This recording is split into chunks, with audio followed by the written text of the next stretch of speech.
Greetings everyone. Today I would like to explain what I was talking in Russian language. Some of you, especially the spinning dog, complain it that hey, in order to understand, this, in order to watch your channel, do I have to learn in this Mongolian, same time Russian? Well, you can skip the videos with the acrylic title. In my two last videos in Russian, I talked about this Genghis Khan and this about the opinions of Russians and Kazakhs on him. There was three opinions. One was there was no such thing as a Mongol conquest, and it's impossible to imagine how this primitive people still do not have this iron or a steel refinery could this conquer the known world or in this Asia. So sometimes I have this, how to say, little bit sympathy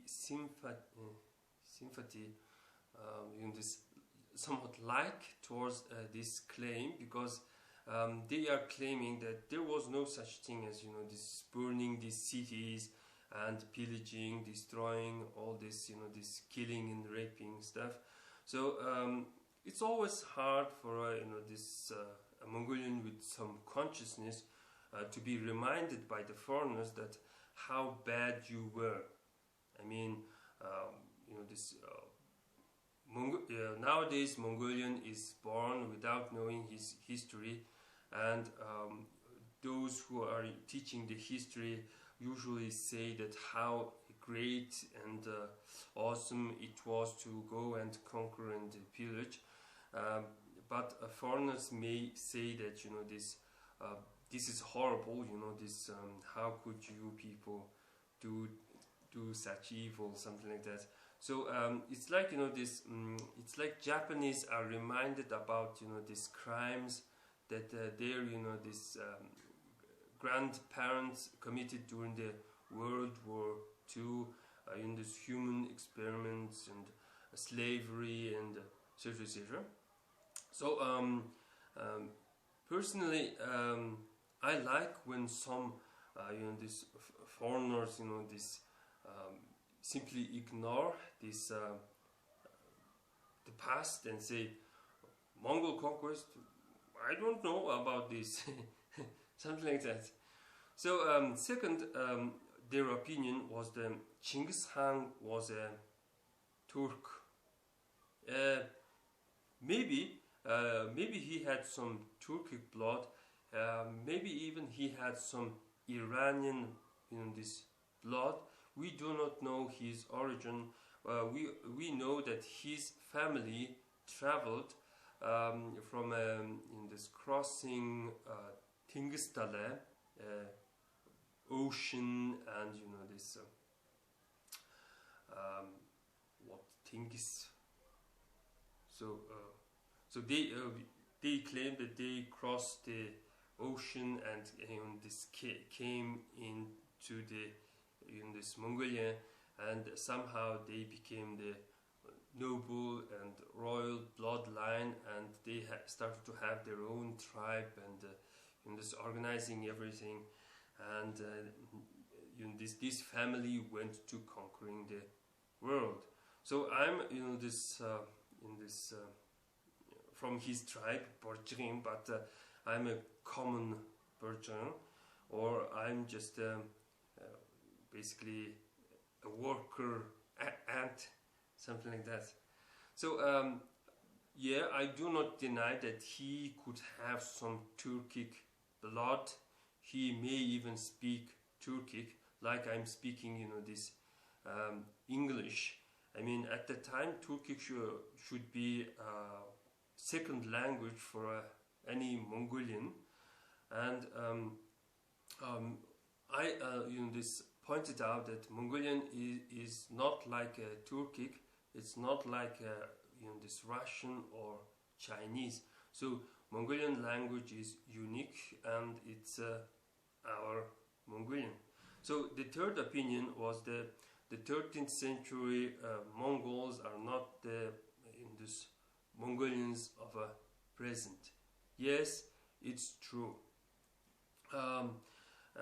Yes, what all they they typed is basically this. Maybe the first point is made too much. There was no such thing as a Mongol conquest. These last two are basically true. That the 13th century Mongols are not exactly the nowadays these Mongolians. This high sense, this quite, this big, this, how to say, I guess, this, it was a mix of, this, this all kinds of, these ethnic groups, like, this Hazaras, these Mongolians in Tibet, and this Tatars, all these other Turkic, these tribes like Naimans who are in Kazakhstan.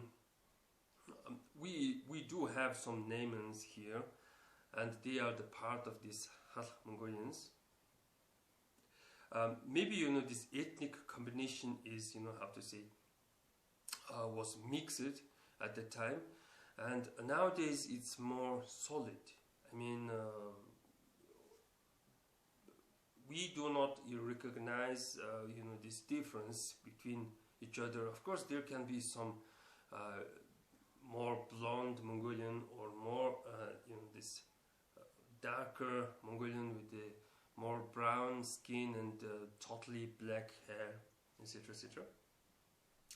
So I guess I this stop making the review on how to say Marco Polo, and I guess I was about to make a video about Marco Polo in the episode number 3, and I could this rate that episode with the threesome, not the 5 but the threesome.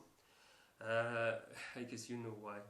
And this episode started with this beheading one dude with the Mongolian hairstyle, and from his face one can say that he may be a northern Chinese. He's not a Mongolian. How I know that he's not Mongolian, not even a inner Mongolian? He has this big wide nose, big and wide nose like and black people or African Americans, and this is one of the characteristics of the Southerner. So you must know that this foreigners sometimes this complain about the Mongol genes. So the Mongol gene is somehow how to say bad and toxic, something like that. For example, in my last videos, one Kazakh complained that this we do not need your Genghis Khan, and he came with his yellow dogs from hell, and he destroyed our world, something like that. And he pointed out that this at that in the 13th century the city Otrar had 200,000 inhabitants, while at the time Paris had 50,000 inhabitants. So he claimed that Mongolians came and destroyed this world and destroyed the chance for Central Asia to become in some center of civilization. Well, of course, I this replied to this comment with my own this bigotry, where I claim that this Central Asia became so retarded because of adoption of Islam, and this your Islamic world destroyed our ancient world, and it was part of this anger of our ancient god Hormuzda, something like that. So back to this Marco Polo movie. You must know that there is a southern Chinese and northern Chinese, and what do people complain about this is that this made in China products are this bad quality, and they have some this spelling problems. For example, when they sometimes when Chinese this write some these letters, they might make mistake that like this coffee has 2 F, they might put only 1 F like coffee. And or imagine there was a word American, but they skip the E, and they might write America. So such a doing is generally addressed to the northern Chinese, and northern Chinese are explained why they are so bad as being this mixed race with the Mongolians. So if you there is this foreigners this or neighbors complain that when you mix with the Mongolian, you become seriously dumb. Something like that. So I'm trying to say that the products that produced by the southern Chinese has a good quality and has a good English compared to the northern Chinese. Well, what else? I did this reminded this them about this one of Mongolian gods, this Lord Hormuzda, the Lord of the Ring, the ruler of fire, the creator of universe, and one and only God, something like that. He has this this great title, and I did this this compare it with the local Mongolian shamanism. Local Mongolian shamanism usually this natural this how to say focuses on the nature. There's a lot of rules and to obey, like do not move a stone, do not cut down a living tree. These trees will grow and die. When they are about to die, you can harvest them, or do not pollute the this water, etc., etc. So like do not dig the Mother Earth. So do you dig your Mother Earth's belly, something like that. So all this this how to say Greenpeace like idea, it somehow became very disastrous this for Mongolians. I mean Mongolian basically know all this stuff. Do not honor the Mother Earth, look after the environment, something like that. But when you have such these teachings, it seems no one basically following them. Everyone drinks their this stuff and puts this this alcohol bottle on the owa, the this small Mongolian pyramids, and garbage is basically everywhere. So in the ancient times, a different god came, the ancient Persian god, the Lord of the Ring.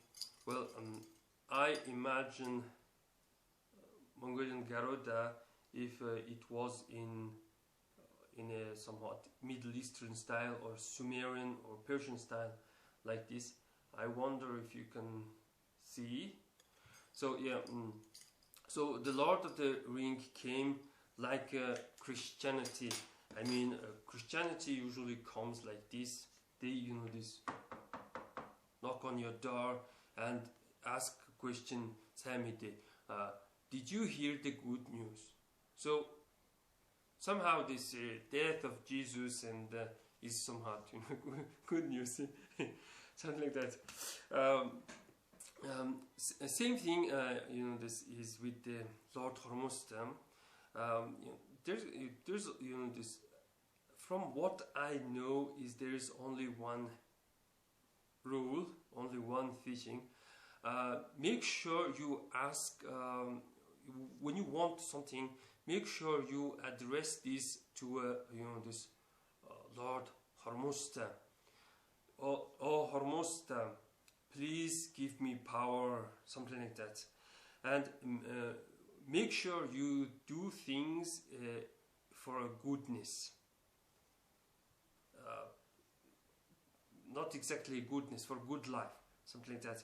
So, do you want to make metal objects? Yes, of course. You can have your these mines. You can dig the land, and you can extract gold, silver, etc., etc. Do you want to build a nice house? Yes, because it's a part of a good life. You have to cut down the trees. And if you feel this bad, if you want to have something good, maybe you can replant the trees. So everything is done for a good life. You can even go to war for a good life. So enemies are threatening your good life, good existence. You have to defeat them in order to have reclaim your good life and something like that. So this message of good life, similar to good news, is this, how to say, more develop oriented. I mean, if we follow this shamanism in this raw form, it's kind of hard to be this so-called civilized or technologically advanced culture. One must embrace some other, these ideologies and services. And of course, there is a tiny, this racist, how to say, problem with the Lord Hormuzstan. He is a Middle Easterner. I mean, its origin is in Persia. So sometimes I think it's better to stick with the local, this gods. But unfortunately, sometimes I feel that local gods are like pretty dumb. Well, this you simply observe, this people are worshipping, and they are not getting, this smarter and smarter. That's that's a big problem. Well, it's been a long talk, and thanks for watching.